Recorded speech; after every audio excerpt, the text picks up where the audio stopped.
When you see this, what does it remind you of? To some, it will look just like your average video game by the logo, the age rating, or whatever company that is. Today we're diving into the fantastic adventures of SEXDICK.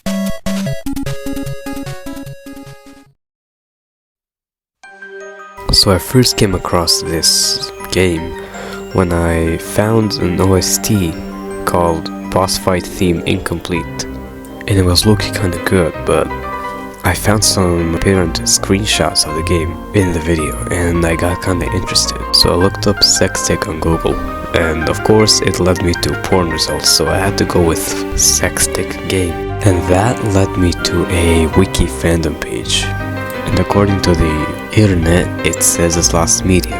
So I wanted to dig deeper into the company that made it and all that, but there's no wiki article or anything on the internet about the company that made the game. But there is an article about the Dango console.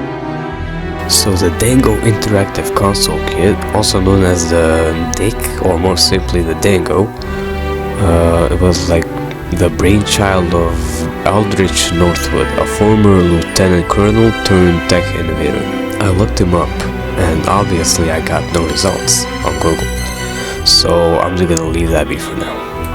But apparently, after serving during the first Gulf War, Northwood envisioned a console that can bring immersive game experiences to life. The Dango console's original controller was a one-handed joystick designed for its flagship title, The Fantastic Adventures of SEXDICK. Though divisive among players, the controller was a bold attempt to differentiate itself from competitors. Following feedback, a revised, more traditional controller was introduced with the DICK Lux Edition re-release of SEXDICK.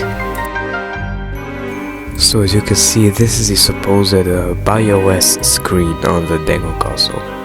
As you can see, it has 4 options: disc, memory card, system, and CD player. The specifications were a custom-built Dango CPU, 16-bit color palette, stereo sound capabilities, and proprietary cartridges with later support for CDs. There was also a trial version of the game, which was made to be a short demonstration of the game, designed to showcase its gameplay and level design. It featured the level of Urban Cruise. Despite its brevity, the trial version offers valuable insight into the game's early development state and design philosophy. Urban Cruise was likely chosen to demonstrate the game's complex level geometry. The version lacks some of the environmental details in the default release, such as the dumpster fires and posters. Players began outside SEXDICK's apartment, skipping the tutorial present default game.